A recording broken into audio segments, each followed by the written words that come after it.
Você está no podcast Ori Psique, Mitologia Africana e Yorubá em Análise, com Carla Jacques. Você já se percebeu em um momento onde o jeito que você tentava viver a vida, o jeito que você sempre fez as coisas comuns do dia a dia, começa a não dar mais certo, começa a falhar? Você percebe que de repente você era uma pessoa que ia a festas, que brincava, que ria, que vivia em vários grupos sociais, cheio de relações, amigos, né? É um colega aqui, outro ali, um amigo do grupo de teatro, outro amigo do clube, outro amigo do point da praia, um outro que vai com você a reuniões intelectuais, outro de eventos, e assim vai. E aí, de repente, você vê que não está mais fazendo sentido. Você olha e começa a sentir um vazio, uma coisa estranha, não sabe muito bem o quê, por que daquilo. E aí, de repente, você vai e fala, bem, o que está faltando? Eu vou fazer uma viagem, mas em grupo, vou chamar um pessoal, aí o pessoal vai com você. Eu vou, então, para casa de alguns amigos fazer uma reunião, uma resenha, né? E assim você vai tentando e vê que, poxa, tá estranho. E aí você entra em mais projetos, mais atividades e vê que não dá resultado. O que será que está acontecendo? Em alguns momentos, a nossa consciência não dá mais conta de dar respostas à realidade. A consciência, ela busca se adaptar à realidade, né? E aí, essa adaptação começa a falhar. Então, a resposta compensatória do inconsciente é nos mostrar que aquele exagero que nós estávamos vivendo podia estar nos atrapalhando. Nesse caso, eu estou falando de uma pessoa extrovertida, onde ela busca, né, ela está para fora. Então, né, o extrovertido, a questão do símbolo, ele simboliza no mundo, o mundo fala sobre ele, quem ele é. Né? Há uma relação com o exterior muito presente. E aí, de repente, isso começa a não dar mais conta. Por quê? Porque ela tem que fazer um movimento contrário, olhar para dentro. É hora de um retorno interior. Então, para falar desse movimento, que é um movimento contínuo de integração, que faz parte do nosso mundo, da nossa vida, de seres humanos, eu lanço mão de um orixá que é responsável pelo movimento do mundo, pelo movimento da Terra e pelo movimento do mundo. Oxumaré é relacionado à questão dos ciclos. Então, foi dado a ele a missão de manter a Terra sempre em movimento, sempre em renovação e movimento contínuo. É ele que faz essa ligação entre a Terra e o céu. E aí, um símbolo relacionado a ele é o arco-íris. Olhem que bonito, né? Quando a gente já vê o arco-íris, já imagina aquelas cores, aquela multiplicidade de cores. E olha a beleza disso. Ao surgir um arco-íris, na mitologia, é o Shumare que está relacionado. Porque esse arco-íris simboliza e representa a ligação da Terra com o céu. Então, há uma sabedoria muito profunda nesse ponto. Já havia a percepção de que a Terra estava em ciclos, de que ela girava e que ela estava sempre em ciclos. A Terra não faz os movimentos de rotação, de translação. Então, nessa sabedoria Yorubá já se sabia que haviam esses movimentos. Então, e esse orixá representava esses movimentos. Então, percebam o quanto a ciência está imbricada, está envolvida nas questões desses itãs, dessas histórias, né? Havia ali um conhecimento profundo, através, obviamente, de observação, de métodos, né? Não são métodos cartesianos ou positivistas, que são métodos ligados, né, a uma tradição mais eurocêntrica, mas são métodos de pesquisa também de uma outra maneira e que aparecem traduzidos nessas histórias. Então, vejam, nesse movimento, onde tudo cíclico, essa imagem quer nos mostrar o quê?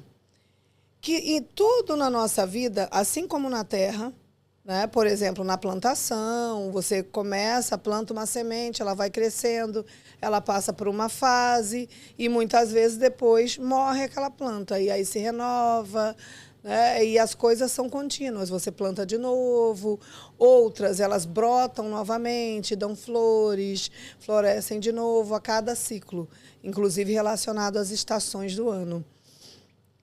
Então, vejam o seguinte, isso cabe também para nós.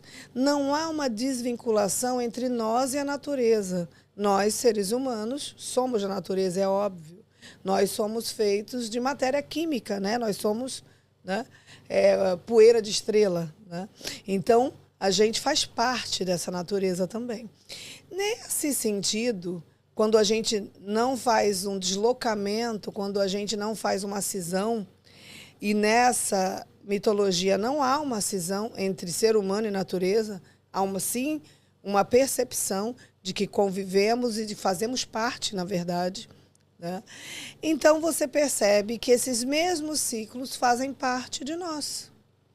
E da nossa vida, do dia a dia, do dia comum, da nossa trajetória de vida, dos nossos anos de vida. Nos anos de vida é muito fácil ver, né?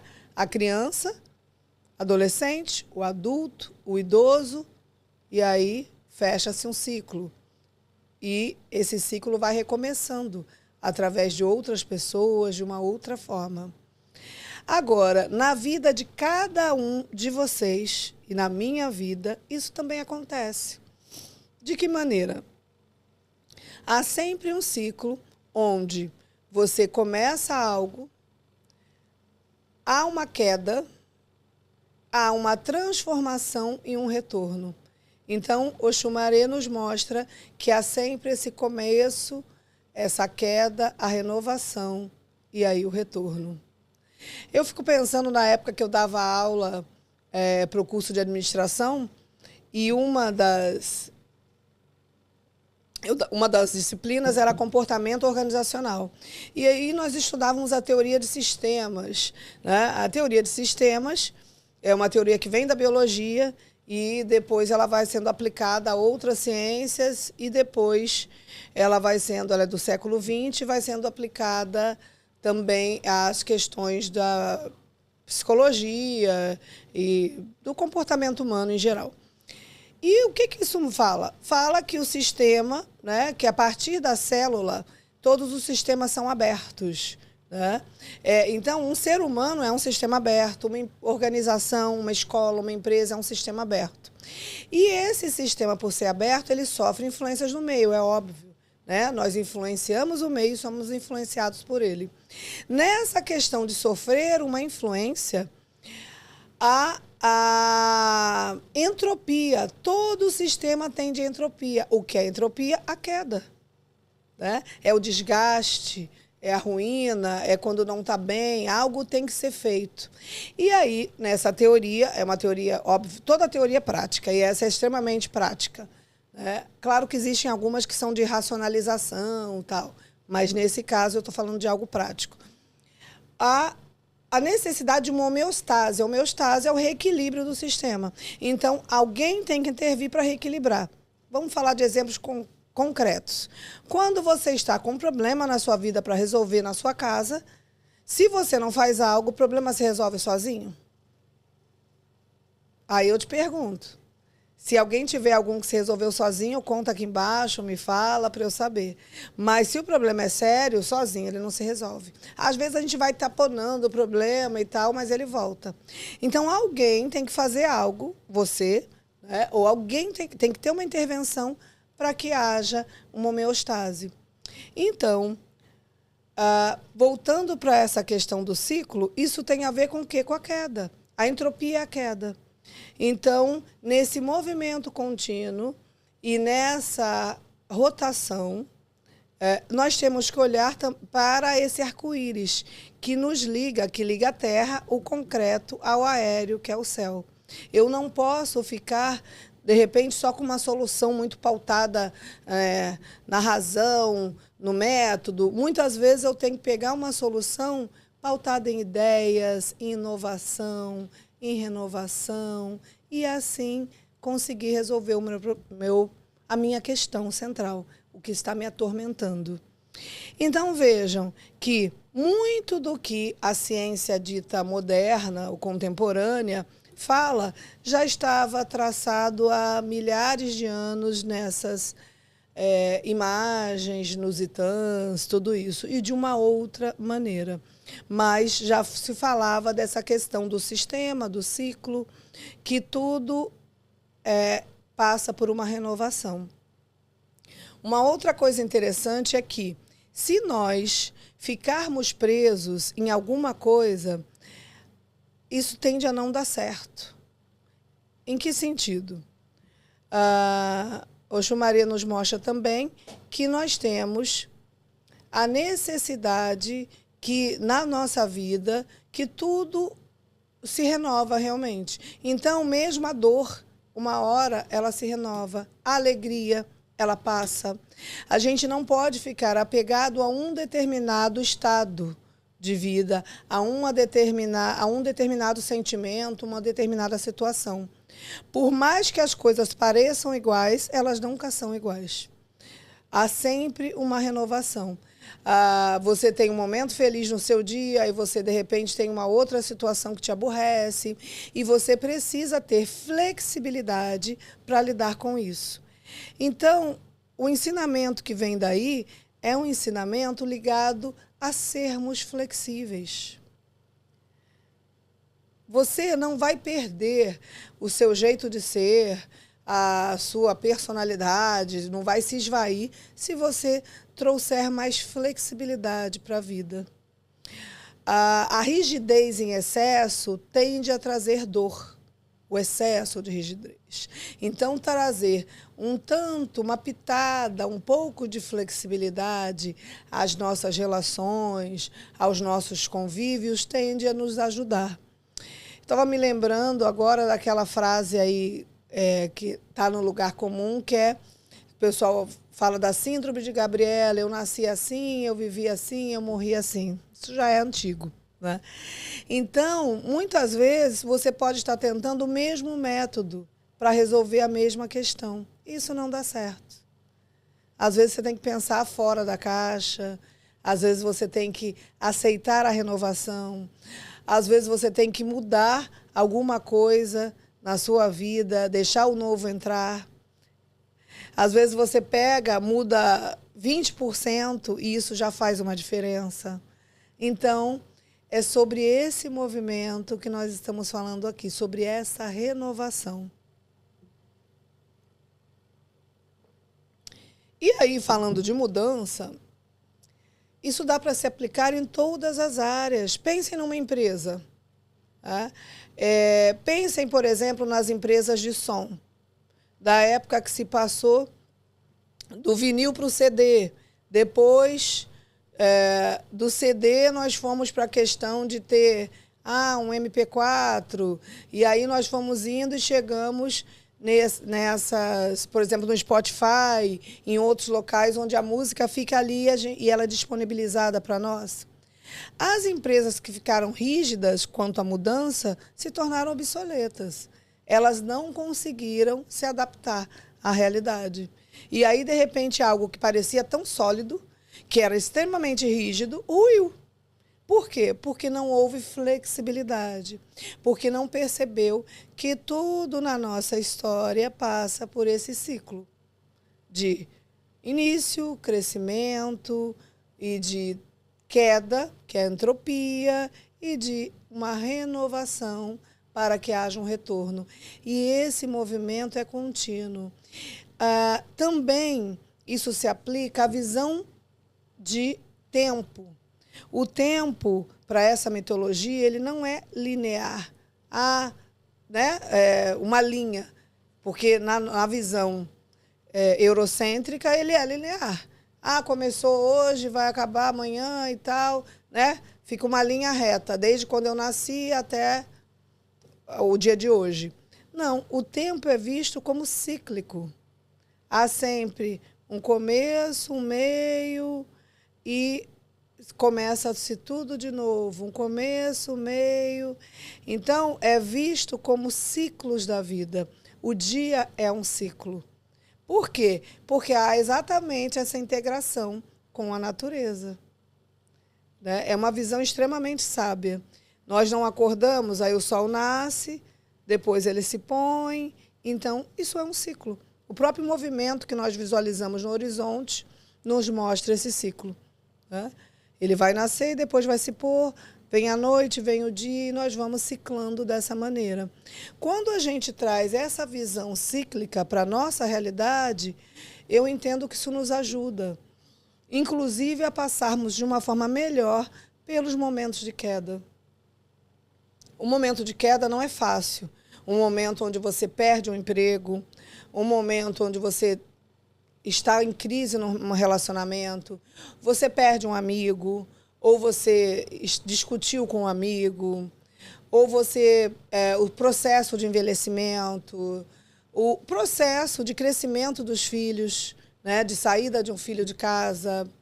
Então, todos esses são ciclos. Né? A sua adaptação a uma nova vizinhança, você se mudou de casa. E se você ficar rígido, procurando que tudo seja igual, mas por que não é igual? Quando eu morava no bairro tal, era dessa maneira. Né? Se você ficar preso a uma regressão, né? E preso àquela resposta, não, mas eu sempre fiz assim. Voltando para o caso que eu trouxe no começo, eu sempre fui a festas, eu tinha muitos amigos, sempre estive...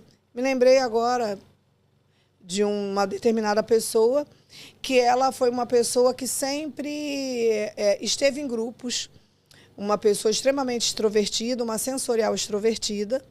Isso tem o tipo sensação, que é um tipo ligado ao concreto, aos objetos, ao aqui e agora. Então, ela vivia em eventos, fazia muitas coisas, sempre gostou muito de ajudar as pessoas, é típico desse tipo, e ajudar de forma prática. Então, dar um presente, resolver algum problema, emprestar dinheiro, quando ela, né, podendo, resolver alguma coisa mesmo concreta, para quem ela gostava.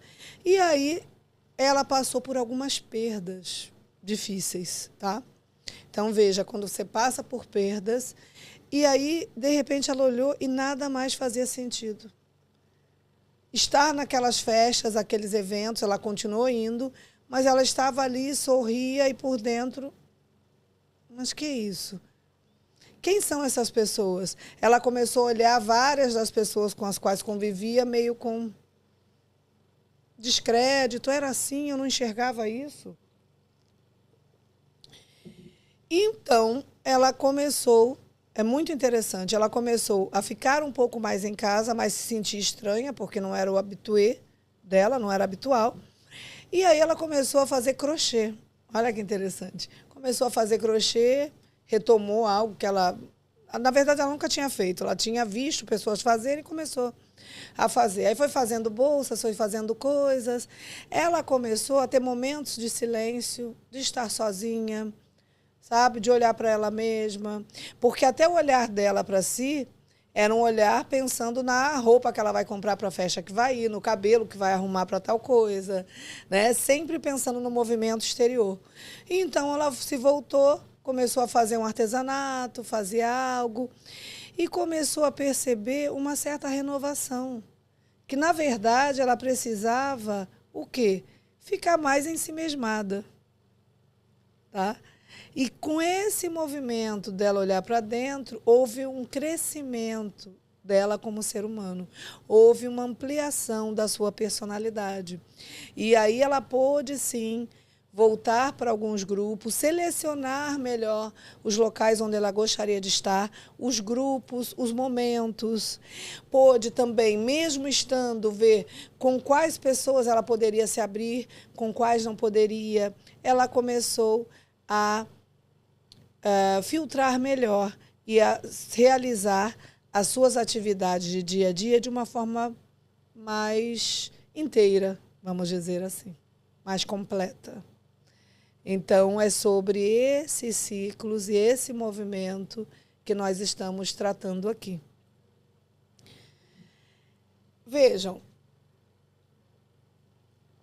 se você, ao contrário dessa pessoa que eu trouxe, né, dessa situação que eu trouxe aqui, se você é uma pessoa que, ao contrário, recusa mais convites, que é mais seletiva, que é mais rígida no sentido de... A outra também era rígida no sentido de sempre estar saindo, né? A rigidez pode ser de qualquer maneira. Eu sempre faço algo e é assim que eu vivo e mantenho rigidamente isso. Mas se você é uma pessoa que é muito seletiva, que fica mais na sua, poucas relações, poucos contatos e tudo isso, o mesmo movimento se aplica num outro sentido. Se você é alguém mais introvertido, então, prefiro não falar, prefiro ficar na minha, eu falo pouco, deixo o pessoal colocar as coisas, eu tô... Muitas vezes, essa imagem arquetípica vem para te dizer que, de repente, a queda pode estar no seu silêncio. Que, em alguns momentos, você precisa, sim, comunicar. Você precisa, sim, se expressar. Você precisa começar a ampliar sua rede de contatos. Muitas vezes você está em casa, pode estar em casa sem um emprego, um trabalho, ou no mesmo trabalho cansativo, e você não se atenta que, de repente, na sua memória, tem pessoas que poderiam te levar para outras possibilidades, outros locais, outros trabalhos. De repente, ela está ali ao seu lado, né? É um colega que senta na mesa a 5 metros de você, é um colega, um vizinho, é um amigo do seu irmão. Então, esse mesmo movimento de integração se aplica também para quem é introvertido, né? A ideia é a mesma. Você pode, sim, e muitas vezes deve renovar. E aí, a questão é você perceber o momento de fazer isso. Né? Porque muitas vezes tem momentos que não, que é só para você ser desse jeito mesmo. Até estabelecer sua personalidade, fortalecer quem você é e tudo isso. Mas, num dado momento da vida, depois de alguns anos, de algum tempo, é momento de trazer essa renovação. Porque a resposta que você dava à realidade já não está mais dando conta. Então, às vezes, é só expandir. E nem falo de expandir muito, de se tornar um extrovertido, né? Um super extrovertido, aqueles exageradamente. Um monte de grupo de amigos. Não, às vezes é só acrescentar mais 3 pessoas à sua lista. Né? Que tem gente que tem, né? Não, são só essas aqui que eu convivo, todo dia eu faço isso, final de semana eu vejo tais e tais pessoas. Às vezes é só abrir, né? Às vezes você ganha, o outro ganha, e você aprofunda algumas relações. Um outro exemplo disso, para finalizarmos dessa questão, um outro símbolo de Oxumaré é a cobra, a serpente. Por que a serpente? A serpente aqui não é vista como traição. Ela é trazida no sentido da cobra, da serpente, por ela renovar a pele. Então, ela tem a ver com renovação. É um outro símbolo. Ela traz a ideia da flexibilidade e da contínua renovação. Muitas vezes a gente tem que trocar de pele, pegando todos esses exemplos que eu trouxe, e pense você nos seus, tá? Quantas vezes você já trocou de pele? né? Você troca de pele para poder se renovar e seguir adiante. Então, comente, curta, compartilhe, dê o dislike, fale o que você achou e dê suas sugestões. Até logo!